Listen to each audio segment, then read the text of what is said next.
Eh bien bonjour à tous, j'espère que vous allez bien. Alors aujourd'hui on va essayer de voir comment mettre un produit sur un fond blanc très facilement de deux méthodes différentes. Alors donc là j'ai pris un petit produit au hasard sur AliExpress, c'est donc une caméra. Donc on s'en fout un peu du produit, on va juste voir comment mettre ça sur un fond blanc. Alors j'ai pris ce produit en fait parce qu'il a des lignes droites et il a des courbes, ça va nous être très important pour les deux méthodes qui vont suivre pour que vous puissiez voir en fait l'éventail de possibilités qu'offre Photoshop à ce niveau-là. Alors, on va commencer par la méthode la plus simple, c'est la sélection rapide. C'est écrit en français, ouais. Donc, comme d'habitude, on prend le fichier, on enlève le cadenas qui est là normalement, on clique dessus, et on duplique avec CTRL-J, et on rend le fichier en dessous invisible. C'est une habitude qu'il faut prendre pour ne pas travailler de manière destructive sur votre fichier. Maintenant, on va le détourer de façon rapide, hein, c'est la façon la plus rapide, mais la moins précise des deux manières de le faire, ok? Je vais vous montrer vite fait comment ça se passe. Alors donc, vous allez faire ici le petit bouton qui est là, sélection rapide. Si c'est pas celui-là qui est sélectionné, vous faites clic droit et vous choisissez outil de sélection rapide. Utilisez bien sûr votre Photoshop en français. Vous allez cliquer sur l'icône ici avec le petit plus et vous allez mettre une tolérance, enfin un pas à 25 et une dureté à 100. Aux alentours de 20 et une dureté à 100. Alors, la dureté c'est quoi en fait? Comment dire ça, pour un pinceau en fait c'est la façon dont il va, je vais vous montrer vite fait ici, la dureté, on va mettre un petit, on met du noir, je vais vous montrer, voilà, une dureté 100, ça fait un trait comme ça, une dureté 0, ça fait un trait comme ça. Faut comprendre le principe, la dureté 0 fait que les bords sont moins durs que la dureté à 100, donc comme pour la sélection ça va être la même chose. Donc, voilà, je vais vite fait supprimer mon calque, et on va aller sur le calque que nous voulons prendre pour l'objet. On a donc une sélection plus qui est activé et on va donc maintenant sélectionner notre objet en maintenant le clic gauche et en cliquant sur l'objet. Donc là il va sélectionner automatiquement les zones qui lui ressemblent. Alors en fait, comment ça se fait qu'il détecte aussi facilement les bords? En fait c'est parce qu'il y a un fort contraste entre la couleur qui est là et le pixel des couleurs qui sont là. Enfin, les pixels des couleurs qui sont là. Je vous explique plus précisément. En fait, il arrive à détecter la couleur qui est là et la couleur qui est là. Et donc, entre les deux, il voit qu'il y a une séparation, donc il va s'arrêter ici. Voilà. Par exemple, il va avoir plus de mal à ce niveau-là pour faire la différence parce que les couleurs se ressemblent pas mal. Vous voyez qu'il n'a pas sélectionné tout de suite ici. Il faudra le venir l'aider en fait à cliquer pour sélectionner tout ça. Ok, donc là voilà. On va donner un petit coup de main sur ce coup. Voilà, blablabla. On fait tout ça comme il faut. Ici, voilà. Voilà, c'est précis, mais c'est pas la méthode préférée que je vous conseillerais, d'accord? Donc c'est pas un truc de ouf. Si vous n'avez pas le temps de faire plus que ça, vous faites ça, ça va aller très bien. Donc là on va sélectionner rapidement pour que ce soit bien. Vous voyez qu'ici par exemple là, on a un petit plus qu'il faudrait mettre là, hop hop, voilà, hop.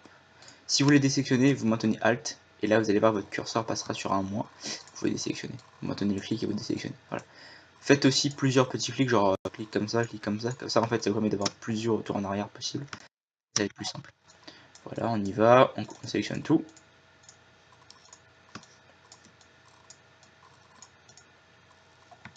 On va dire que c'est bon, parce que là vous voyez qu'il y a des petits soucis au niveau de la sélection. C'est pas top parce qu'il y a des différences de couleurs. Il n'y a pas assez de différences de couleurs. Pareil, là on est bon. Voilà, je pense qu'on est bien. Maintenant que c'est fait, vous allez venir cliquer ici en bas sur créer masque de sélection, je crois que c'est ça le nom. Petite icône qui est là, mais je vous rappelle que moi j'ai Photoshop en anglais d'habitude, donc là en français c'est bizarre. Ajouter masque de fusion, voilà, en français. Cliquez là-dessus et ça va prendre la sélection, donc tout ce qui a été dans le plus, il va le prendre pour mettre dans un calque de sélection. Maintenant vous allez mettre ça, cliquez sur votre calque, mettre ça au centre, si vous voulez le mettre au centre bien sûr, pardon. Vous pouvez maintenant appuyer sur CTRL T pour grandir ou rétrécir votre image, comme ça. Et tout simplement maintenant, on va mettre un nouveau calque en dessous, donc vous allez dessous, faites nouveau calque, vous faites remplir, et vous prenez une couleur blanche dans votre sélecteur ici, et vous remplissez le fond. Et voilà, vous avez donc une photo sur un fond blanc. Ok, donc ça c'est la partie numéro 1, donc c'est facile, voilà, vous avez une image sur fond blanc, qui est bien détourée, les bords sont propres, et encore, les bords on va pouvoir les retravailler dans un instant avec la deuxième méthode, mais je vous explique ça dans un instant. Voilà, donc ça c'est la méthode numéro 1 pour avoir un produit sur un fond blanc très facilement. Maintenant méthode numéro 2, je vais cliquer droit là-dessus pour supprimer le masque de fusion, voilà, et venir faire la méthode numéro 2. On va donc prendre ce petit outil qui est là, qui est l'outil plume, ok. Et c'est très important de l'avoir ici, puisque c'est le premier outil qui est là. Et là, en fait, vous allez faire manuellement la sélection. Alors vous allez me dire, ouais, mais c'est plus long. Oui, mais c'est la façon la plus précise de le faire, ok. C'est ce qui s'utilise dans l'industrie, c'est vraiment l'outil plume. On utilise rarement l'outil de sélection rapide, c'est vraiment pour aller pour faire un truc à l'arrache, ou bien un truc qui est très bien découpé sur les côtés, mais sinon, c'est l'outil plume. Alors l'outil plume, comment ça marche? En fait, c'est juste que vous allez cliquer un endroit, cliquez une fois, avec maintenez espace et cliquer pour pouvoir bouger. Il faut lâcher espace. Et vous cliquez à un autre endroit et ça va faire un trait. Et comme ça, en fait, on va sélectionner toute la forme. Vous allez faire le tour de la forme de tout ce qu'on a sélectionné et vous allez rejoindre ce point qui est là pour fermer la sélection. Ok. Maintenant, ça c'est une ligne droite. Ok. Maintenant, si on veut faire une courbe, comme par exemple ici, on va venir aller en face de la courbe et maintenir le clic gauche de l'autre côté pour voilà faire une courbe comme ça. Vous voyez ici la courbe là qui suit. Pareil, vous allez venir juste faire le bord comme ça et maintenir. Maintenant, il faut maintenir Alt. Ok. Très important, maintenir Alt pour maintenant orienter en fait le prochain point là où il va aller. Moi je vais l'orienter dans ce sens là, voilà. Comme ça.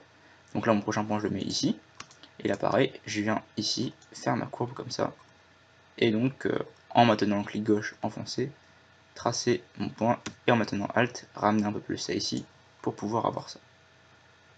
On continue à faire la forme, tac tac tac, on arrive ici, ouais donc là plus facilement et plus précisément, vous allez pouvoir avoir vos angles et vos courbes de façon optimale. Là je fais vite, mais bon, en fait il faut vraiment essayer de zoomer un peu plus, prendre la courbe qui est là, voilà, maintenir Alt, relâcher pour avoir les vraies courbes, comme ça, et pouvoir avoir une sélection de façon optimale de votre objet, quelle que soit sa forme et sa grosseur et compagnie.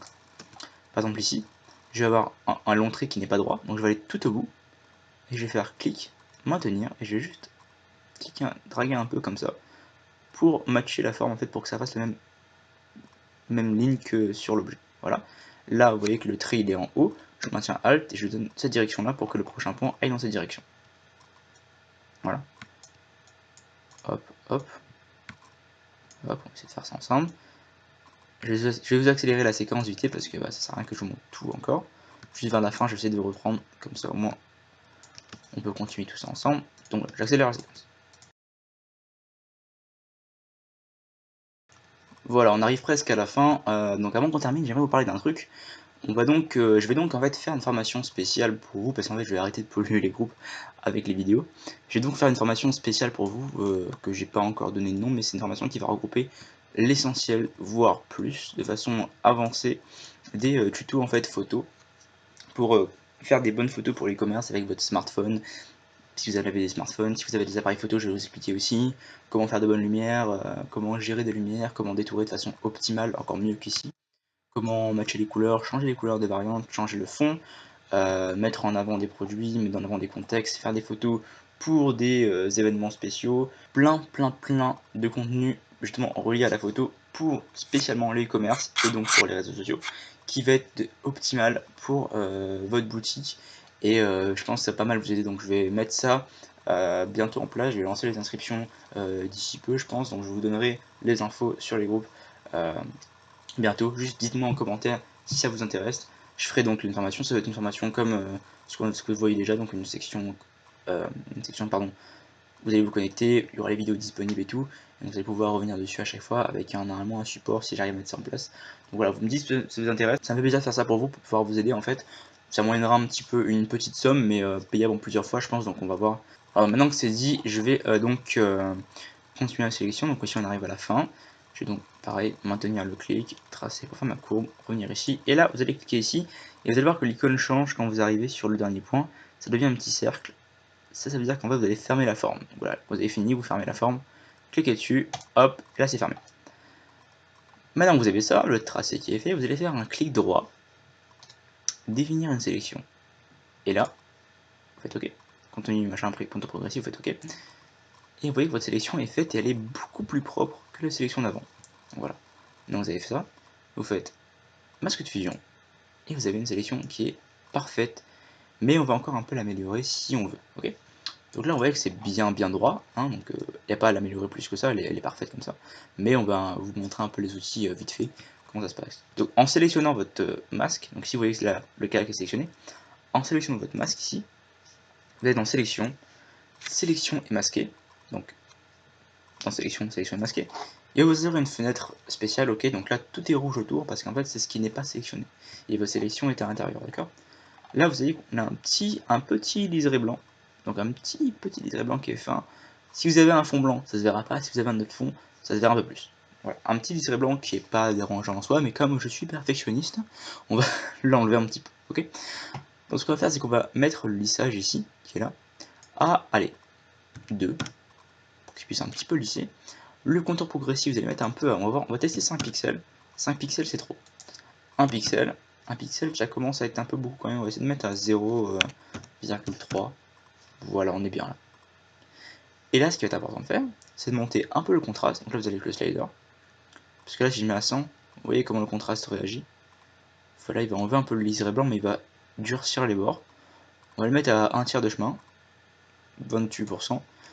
Et ensuite, on va venir baisser le décalage du contour. Et c'est ça, en fait, qui va enlever le liseré blanc, ce qui va venir ronger un peu la sélection qu'on a fait. Voilà.